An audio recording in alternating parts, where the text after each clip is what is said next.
Okay, let's go get what's getting done.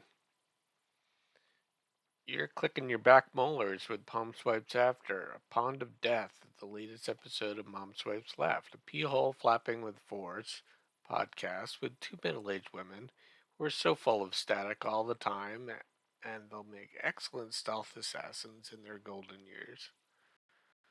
This is episode 105 about MSL episode 24-3. I'm your host, Pomme de Terre. Enjoy. I am going to go to a rating system this week, and I'm giving the episode 5 eyes.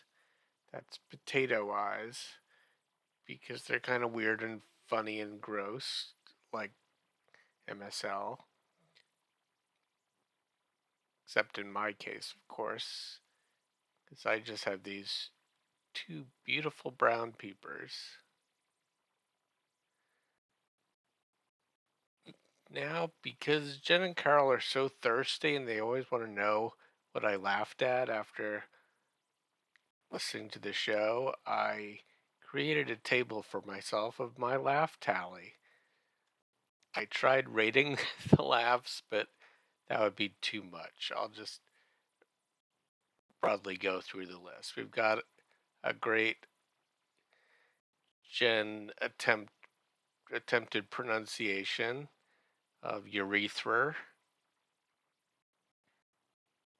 I also enjoyed her sound effect of the rush of pee when discussing how her pee hole is enlarging. And then the excitement she had. What if I have a tear? I shouldn't even say this, but I enjoyed the whole conversation of asking Joel to baby come on my clit. I enjoyed the story of Jen plucking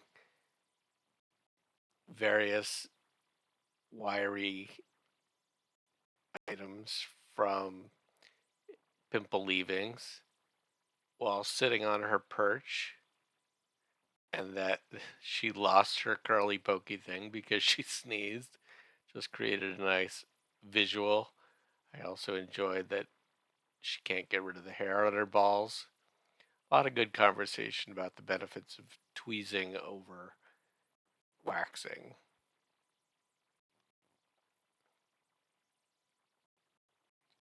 I laughed at Rue's excitement used as a lead in to the Exploding Animals quiz. I laughed at Frank Munchman, as I'm sure poor Frank has been laughed at many times for being named Frank Munchman. I enjoyed Carol's talk about the smart crows, as if there are smart crows and dumb crows. I don't know. Oh, another great Jen mispronunciation or challenge pronunciation of Calabopsis ants. And that she loves the star-nosed mole. Cute, really? I always thought they were kind of jarring when they stick that star nose in my face.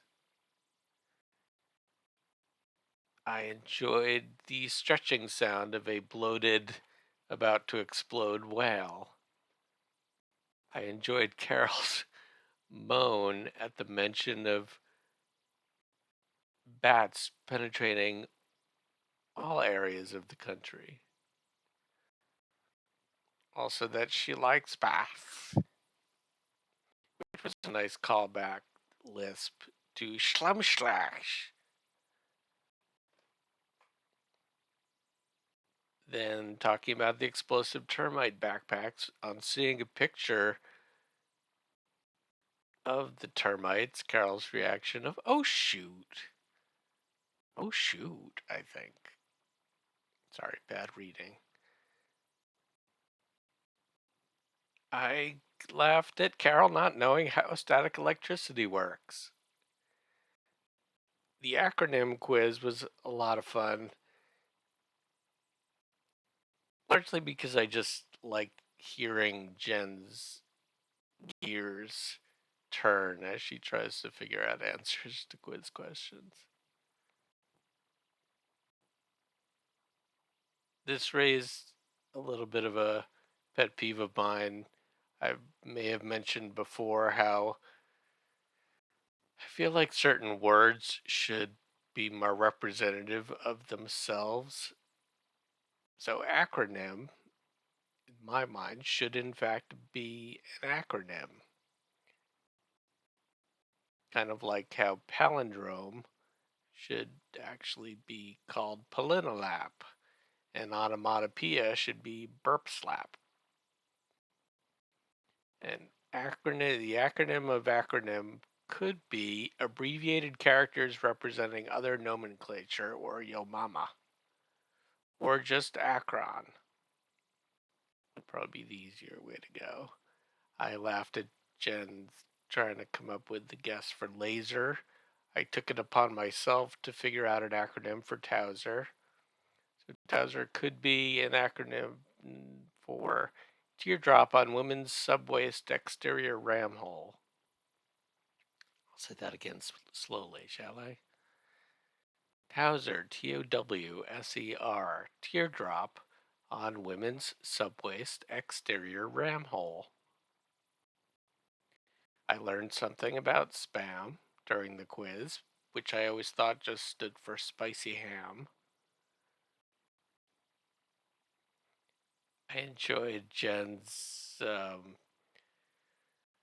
indignation at the idea that she has to do 6 months of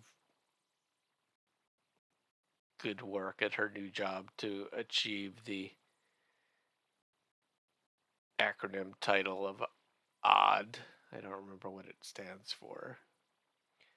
So much good conversation about Carol's inflamed hot tub vagina.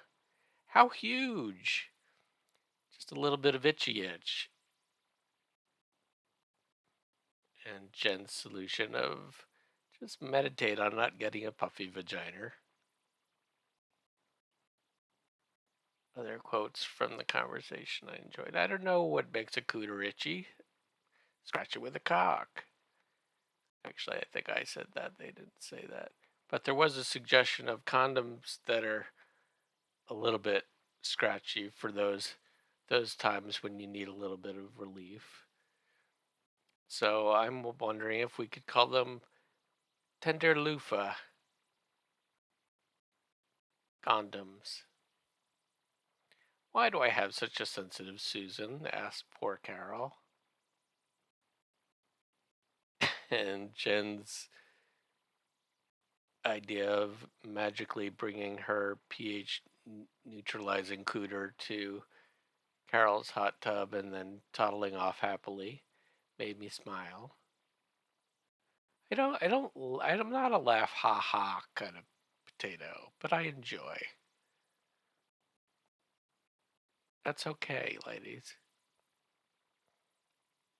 Everything doesn't have to be ha ha funny.